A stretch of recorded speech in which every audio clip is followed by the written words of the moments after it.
Hey everybody, Palm Springs Cindy. I wanted to upload a video because I went to the doctor today and I had all of my tests read and I had a great discussion with my internist, who is my primary doctor. First of all, I want to say thank you to everyone who was so supportive, so compassionate, so wonderful about my fake test results.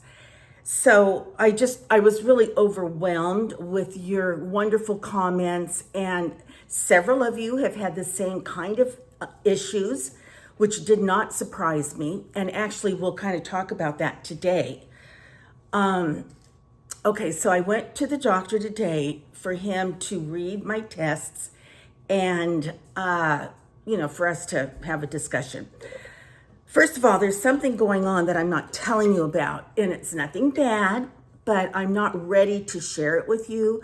I will share it with you in a few days, most likely, but I'm not gonna talk about it right now. Anyway, the doctor said that, I am completely healthy. He went over all my tests and he said that, my liver is good, everything is good, which I'm a little bit surprised because I'm so overweight. So I'm really going to be working on that this year. I'm going to try to get up to my gym up here at the clubhouse. And I hate to say anything because then I feel like you guys hold me accountable. And so, I don't want to feel the pressure. So there you go. Okay, now, Poppy's down here. She just hold on, you guys. You want to get up? You want to get up? Okay, hold on. Oh, look at this angel. Look at this angel. Now, I know this bothers some of you that I bring her up here, but it doesn't bother many others. And when look at her. And when she comes up, she stands on her hind legs and goes like this. So I just can't say no. Although I will say she started to go potty in the house again, number 1 and number 2, right in front of me. What is that about? So I've been trying to watch the clock and walk out in the backyard with her and, tell her, go potty or whatever. So I'm kind of concerned about that. Right now I have the patio door open because I don't want her going to the bathroom. I'm gonna have to block off the rooms again. I just don't want to have to do that. And that's stupid because she knows she's supposed to go outside. I think it's when it's really cold outside, she doesn't want to go outside. You don't want to go outside, do you? When it's too cold. No, you don't. So, okay, I wanted to share that with my test results and tell everybody thank you. And that once again, the doctor said he said it's not that uncommon. For example, my EKG, the printout was from a computer, and he said it's really not that uncommon that computers make that kind of a mistake. My doctor was on vacation, so there was my internist, so there was a little bit of a time delay, like he didn't get I was thinking he was getting my messages until the gal said, no, there's a doctor standing in for him. She didn't say he's on vacation. She just said he's not there. So he said, I'm so sorry you had to go through that. I wasn't here, or I probably could have given faster advice. Told you not to worry. Whatever, it's water under the bridge. I'm just so thankful that everything has turned out the way it did. Well, I went online, I wanted to give you that information, my medical update. And then I thought, well, that's not really enough content. So I went online to see what's trending. What's trending that I can talk about. Maybe it'll trigger something in my mind. I keep biting this one side of my cheek. And some of the things that are trending are entertainment, fashion, food, music. And so when I saw the word music, I zeroed in on that. When I was a little girl, Now, I'm 72, so anybody that's 72, you should be able to relate to this. Maybe not if you did not live in California. But when I was like 10, 9, 10-ish, 11, the songs and the groups that were popular in Los Angeles area were the Beach Boys, I wrote it down, were the Righteous Brothers, the old singers like the Everly Brothers, James and Dean, the Letterman, those were the singers that had cut records and were on the radio. But then when I was older, like in middle school, when I was in, I'm going to say college. When I was in college, I lived in San Diego. I went to San Diego State, and I was working as a cocktail waitress in La Jolla at a nice steakhouse, Chuck's Steakhouse in La Jolla.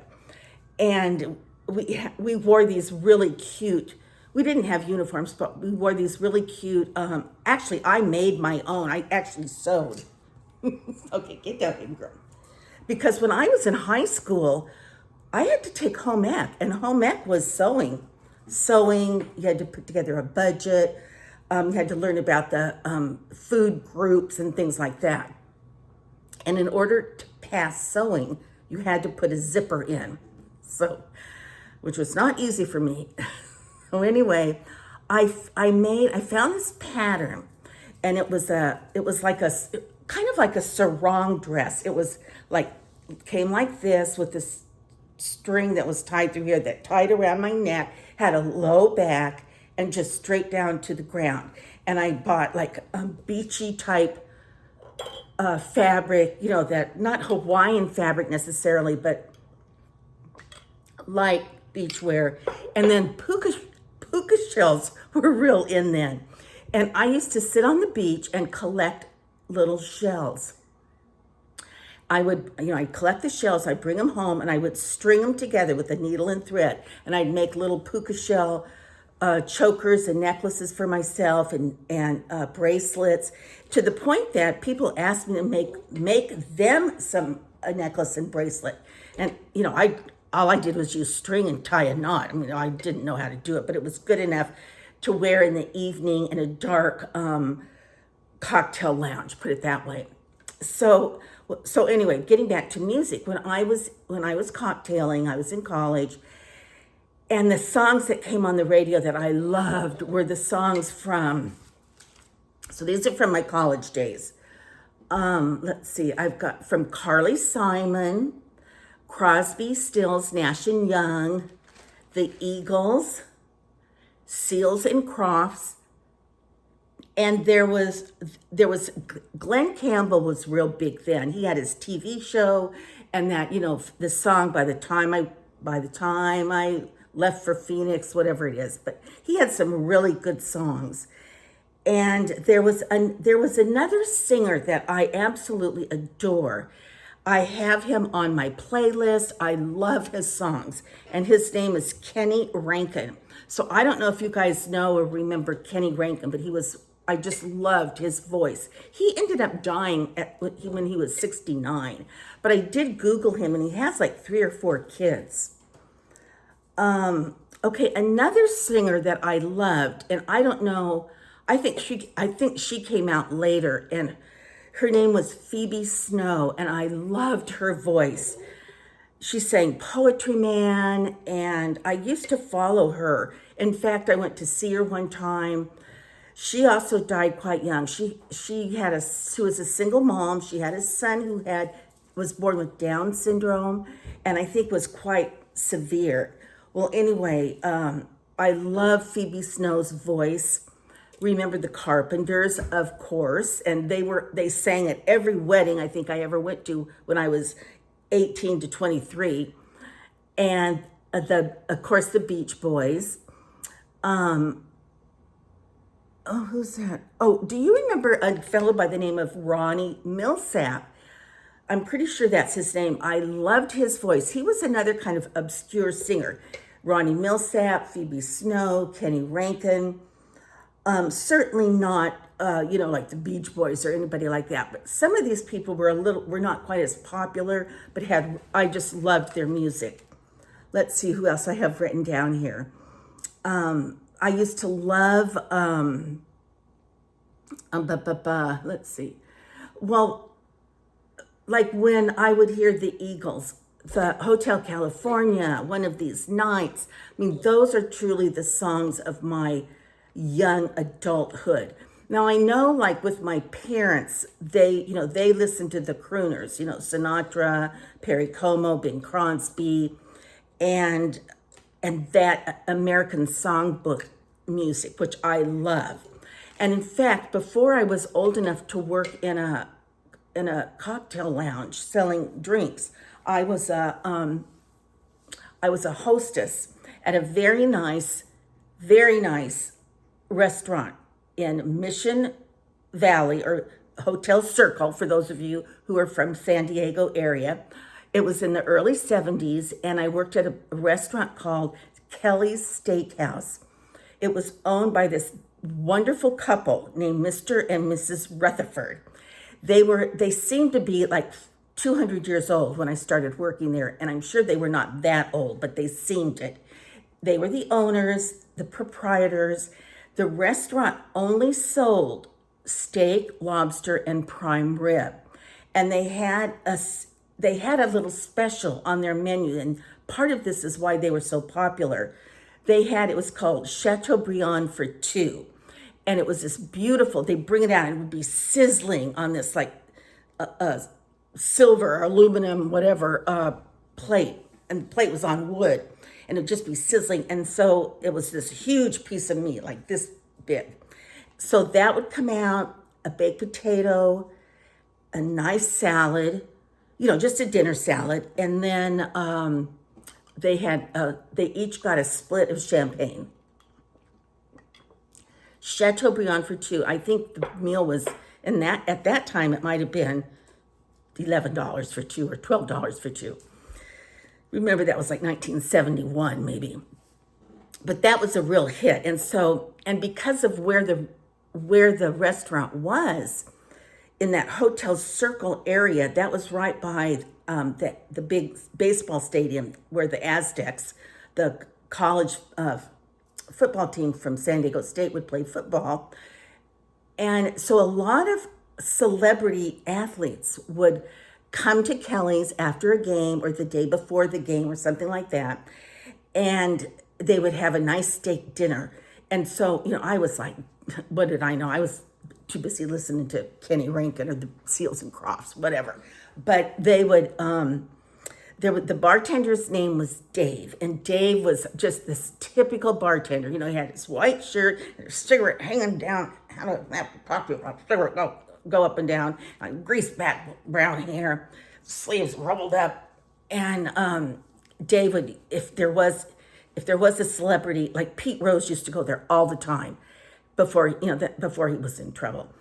And so, they would they'd have certain seats they'd like to sit at, like the very end of the bar was darker, and they would sit there. And then there were booths in the bar, and some of the booths were like more in the shadow, and I think there were booths, I'm not sure, but anyway, so and then Joy was the cocktail waitress. We had one cocktail waitress, and she wore nylon stockings and hot pants. That's when hot pants were really big, and white vinyl boots. And she had red hair, and it was all ratted up in like one of these behind the ears, kind of a thing, and big earrings. And she was absolutely darling. She had the cutest smile, the cutest personality. She always had a giggle in her voice, and she must have made $1 million because she was the only waitress. It was a hopping place.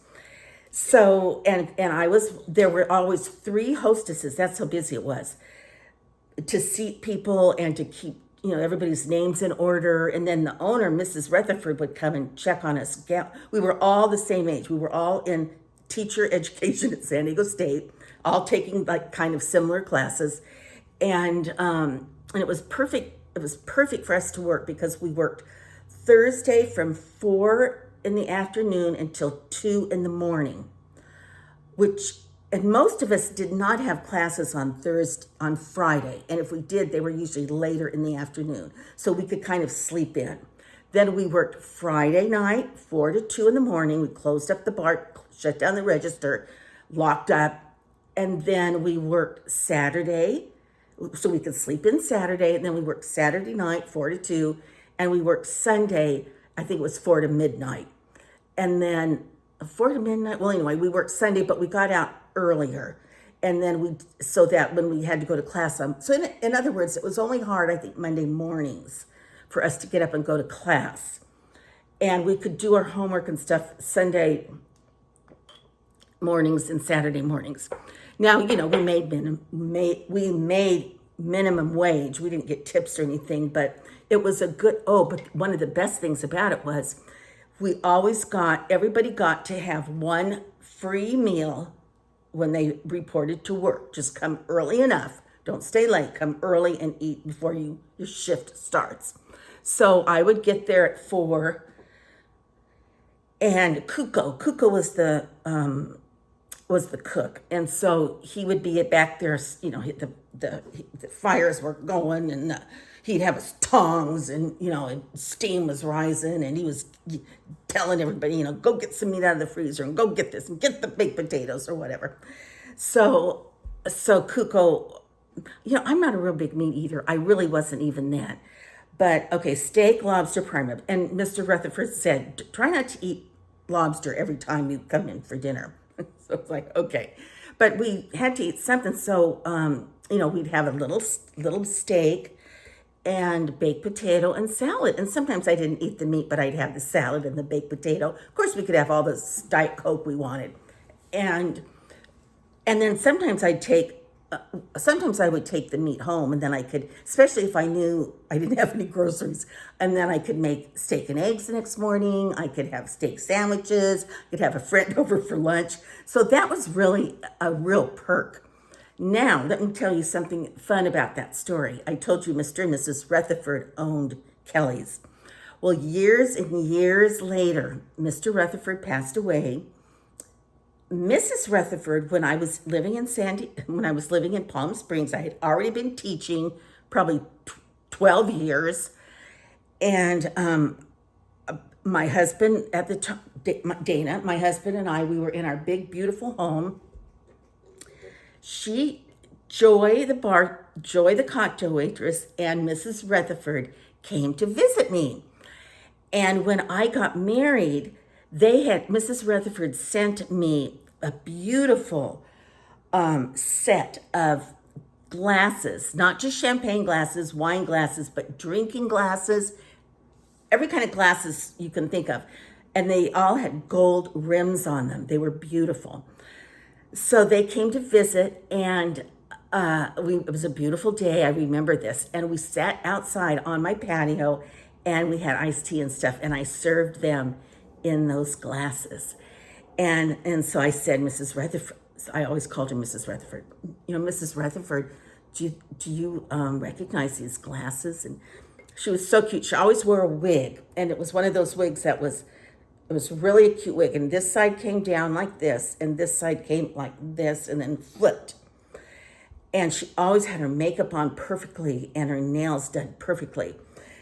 And so and that's the way she looked when they came to visit me. And so she said, oh, and she'd have this little giggle. Oh, no, I don't remember. And I said, these are the glasses you and Mr. Rutherford gave us as a wedding gift.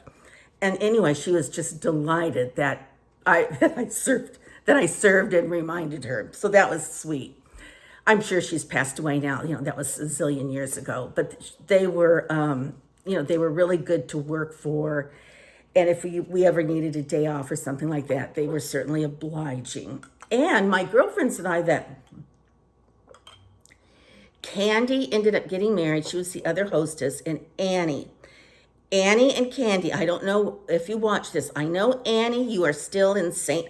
Helena in Northern California. She and her husband, Pete, got into the wine business, and I'm sure they did very well. And Candy, I don't know what happened to Candy. She, I really lost track of her. I still, and for many years, got a Christmas card from Annie, and at one point, my husband and I went up to visit Annie, and anyway, so fond memories, and those songs were the soundtrack to that part of my life. So I'm sure you guys have some special songs that are memories and soundtracks to part of your life. Like I said, that was like in my 20s, my early 20s. Now, when I was older, like mid-20s, that's when the whole disco thing came out.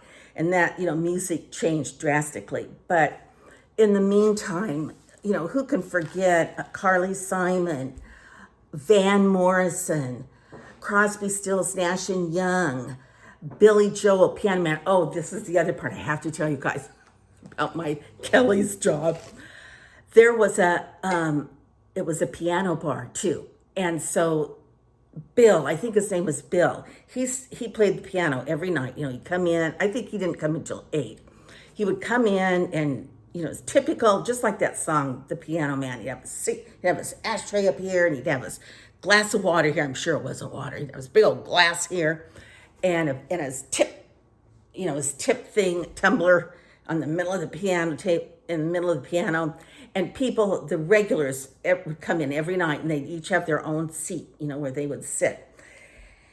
And where I would stand was at the register, to collect money, to put the money in the cash register, and then to say goodbye and to greet people as they came in. Well, the piano bar was just like maybe 8 feet away. So it was like, the piano bar was like, oh, loud.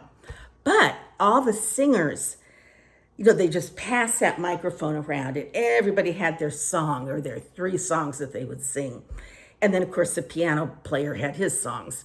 So they would do several sets. And that's how I learned all the words to all those old songs, Moonlight in Vermont, and, well,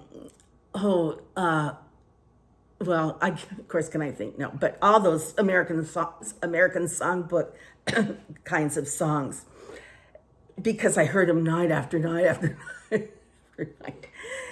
But, those are certainly fond memories that I have from that time in my life. And I made enough money to stay in my apartment. And my grandmother used to mail me $5. I would get it every Saturday, a $5 bill every Saturday. I could count on it like clockwork. And that was huge. So anyway, here I didn't think I was going to have anything to talk about. Keep in mind, I do have a little bit of an announcement to make, but I'm not going to make it for a few more days, and then you'll know why.